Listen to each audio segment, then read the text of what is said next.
Shalom sahabat, senang berjumpa kembali dengan sahabat di channel ini. Terima kasih sudah mendukung dan setia mengikuti channel ini sampai hari ini. Saya berdoa kepada Tuhan, kiranya Tuhanlah yang membalas dan memberkati kita semua. Dalam kesempatan kali ini kita akan membahas satu tema yang tentu pasti akan memberkati kita, yakni orang-orang yang dibela Tuhan menghadapi tahun 2024. Saya percaya di tahun 2023 yang lalu kita dibela oleh Tuhan. Tahun ini juga pasti Tuhan bela. Oleh karena tema ini sangat penting, mari siapkan hati-hati untuk sama belajar. Mari kita mulai.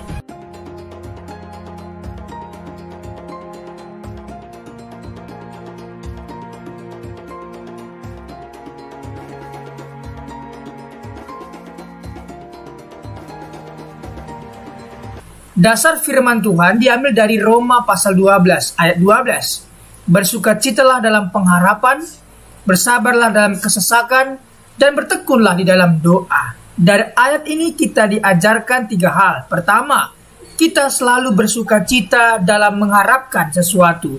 Mungkin kita belum lihat apa yang akan kita dapatkan, tetapi kita bersukacita menjalaninya, sehingga sampai harapan itu kita dapatkan. Yang kedua, bersabar. Bersabar juga penting dalam menunggu apa yang kita harapkan itu. Dalam bersabar dalam kesesakan, sekalipun dalam kesesakan, dalam air mata, apapun yang kita rasakan, kita harus bersabar akan mendapatkan apa yang kita doakan. Dan bertekunlah dalam doa.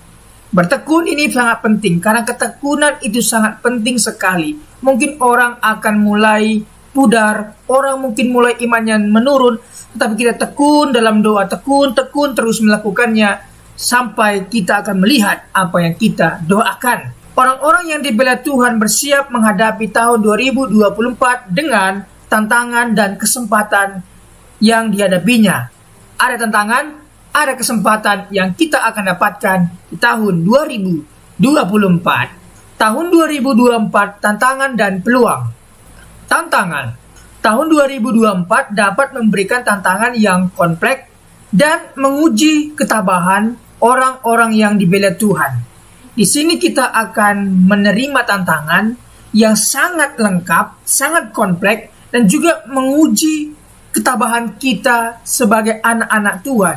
Orang yang berhasil dalam tantangan bisa keluar menang dari tantangan itu, dan dengan tabah pasti akan mendapatkan sesuatu dari Tuhan, yaitu kejutan yang luar biasa. Setelah tantangan, pasti ada peluang. Tahun 2024 juga membawa peluang untuk pertumbuhan pribadi, pelayanan yang lebih luas, dan pengaruh positif yang lebih besar. Tentunya ini menjadi resolusi bagi kita di tahun 2024 ini. Kita bertumbuh dalam iman, dan pelayanan kita semakin luas, dan pengaruh positif yang lebih besar yang kita bisa lakukan. Orang-orang yang dibela Tuhan dalam sejarah. Pertama, para pembela dalam sejarah. Sejarah mencatat peran penting para pembela dalam memimpin, melindungi, dan menginspirasi komunitas yang mereka layani. Jadikan itu jadi patokan, pedoman, figur bagi kita. Banyak tokoh-tokoh dalam sejarah yang menjadi inspirasi bagi kita. Yang kedua, kesetiaan yang menginspirasi. Kesetiaan dan ketabahan para pembela sepanjang sejarah memberikan teladan bagi generasi berikutnya. Jadi kita bisa belajar dari orang-orang yang sudah dibela Tuhan di dalam sejarah. Mereka dibela Tuhan, kita juga pasti dibela Tuhan. Percayalah akan hal itu. Tuhan selalu menepati janjinya, dan Dia tidak pernah ingkar janji bagi kita. Karakteristik orang-orang yang dibela Tuhan. Pertama, ketaatan dan keberanian. Orang yang dibela Tuhan memiliki ketaatan dan keberanian. Orang-orang yang dibela Tuhan ditandai oleh ketaatan yang teguh dan keberanian dalam menghadapi rintangan. Ini yang kita harus garis bawahi, bahwa orang yang dibela Tuhan sekali lagi adalah orang yang memiliki ketaatan dan keberanian. Kedua, kepedulian dan kasih. Kepedulian kepada sesama dan kasih yang mendalam menjadi ciri khas dari para pembela Tuhan. Ya, dia memiliki ciri-ciri khusus, yaitu kepedulian dan kasih kepada sesama. Yang ketiga adalah kekuatan doa dan iman. Dia memiliki hubungan intim yang baik dengan Tuhan, dan dia memiliki iman yang kokoh kepada Tuhan. Doa yang gigih dan iman yang kokoh memperkuat orang-orang yang dibela Tuhan dalam setiap langkahnya. Inilah karakteristik orang-orang yang dibela Tuhan di tahun 2024. Yang pertama, dia memiliki ketaatan dan keberanian. Kedua, dia memiliki kepedulian dan kasih. Ketiga, dia juga memiliki kekuatan doa dan iman. Bagaimana orang-orang yang dibela Tuhan menghadapi tahun 2024? Mari kita lihat. Pertama, dia memiliki kesiapan spiritual. Menumbuhkan kesiapan spiritual sebagai landasan menghadapi segala situasi yang mungkin terjadi. Pertama-tama, kesiapan itu penting. Preparing itu penting dalam segala sesuatu. Jadi, sekali lagi, butuh persiapan. Kedua, kemantapan komunitas. Membangun dan memperkuat komunitas untuk saling mendukung dan memperkuat satu sama lain. Apabila di tahun 2023 mungkin kita kurang bersosialisasi, mungkin kita kurang dalam komunikasi di dalam komunitas, sekarang mari kita perbaiki. Karena komunitas ini sangat penting dalam mendukung dan memperkuat kita satu sama lain. Yang ketiga, pelayanan dan berbuah. Ini sangat penting. Kita sebagai anak Tuhan dipanggil untuk melayani serta berbuah bagi orang lain, sehingga orang merasakan kebaikan Tuhan dalam hidup kita. Menggunakan pelayanan dan pengaruh positif untuk memberikan dampak yang signifikan di tengah-tengah tantangan tahun 2024. Jadi, sekalipun banyak tantangan, kita selalu memberikan dampak positif yang signifikan, yang mempengaruhi banyak orang. Jadi inilah orang-orang yang dibela Tuhan menghadapi tahun 2024. Adanya kesiapan spiritual, adanya kemantapan komunitas. Yang ketiga, pelayanan yang berbuah. Harapan dan visi untuk orang-orang yang dibela Tuhan di tahun 2024. Ada harapan dan ada visi tentunya di tahun 2024 ini. Pertama, harapan dan visinya adalah pertumbuhan rohani. Harapan kita pertumbuhan rohani kita semakin meningkat, dewasa rohani, dan kita menjadi orang yang difigurkan. Harapan untuk pertumbuhan iman dan keteguhan rohani di tengah pergumulan. Sekalipun ada pergumulan, ada masalah, kita tetap bertumbuh di dalam iman. 2. Ekspansi pelayanan. Visi untuk memperluas pelayanan dengan dampak yang lebih luas dan mendalam. Selain pertumbuhan rohani, kita juga harus ekspansi pelayanan. Yang ketiga, keberanian yang melahirkan inovasi. Harapan akan keberanian yang melahirkan inovasi untuk menembus batasan dan memberikan solusi yang kreatif. Jadi kita punya keberanian yang melahirkan inovasi baru. Inilah harapan dan visi untuk orang-orang yang dibela Tuhan di tahun 2024. Pertama, pertumbuhan rohani. Kedua, ekspansi pelayanan. Dan yang ketiga, keberanian yang melahirkan inovasi. Tindakan yang dapat diambil oleh orang-orang yang dibela Tuhan di tahun 2024. Inilah tindakan yang dapat diambil oleh orang-orang yang dibela Tuhan. Kita adalah orang-orang yang dibela Tuhan. Mari kita lakukan tindakan ini. Yang pertama, komitmen pada doa. Mendirikan komitmen yang lebih dalam kehidupan doa pribadi maupun bersama. Ingat, mari kita bangun komunikasi yang baik dengan Tuhan, doa pribadi, doa bersama dengan keluarga, itu sangat penting. Yang kedua, peningkatan kepemimpinan.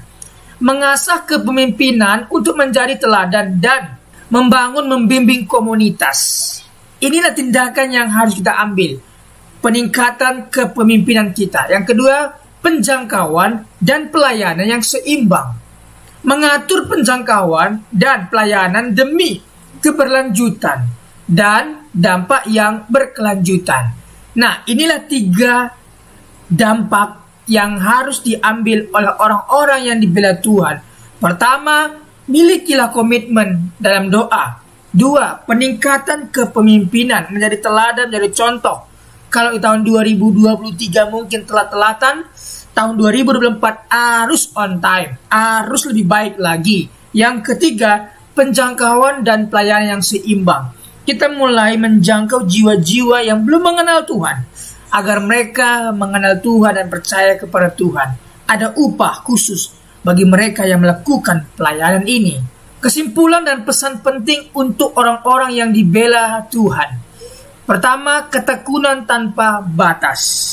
Sekali lagi, orang yang dibela Tuhan, dia memiliki ketekunan tanpa batas. Dia melakukan segala sesuatu dengan tekun. Apapun yang terbaik untuk Tuhan, dia berikan dengan tekun. Ketekunan yang tanpa batas akan menghasilkan buah dan perubahan yang luar biasa di tengah segala kemungkinan. Yang kedua, harapan yang kokoh. Harapan yang kokoh akan menjadi sumber kekuatan dan keberanian dalam menghadapi segala kondisi di tahun 2024. Harus punya harapan yang kokoh. Ketiga, kesetiaan yang teguh. Kesetiaan yang teguh akan memperkuat dasar pelayanan dan pengaruh yang diberikan kepada orang lain. Inilah hal penting untuk orang-orang yang dibela Tuhan. Kita harus memiliki ketekunan tanpa batas.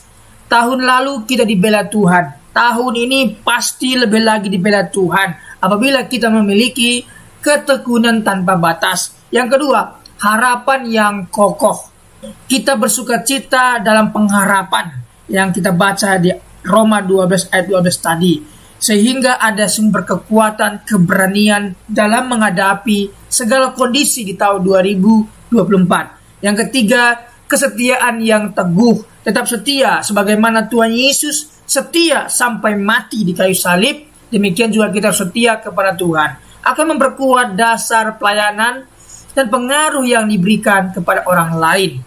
Inilah yang kita harus lakukan, anak-anak Tuhan yang dibela Tuhan di tahun 2024 ini.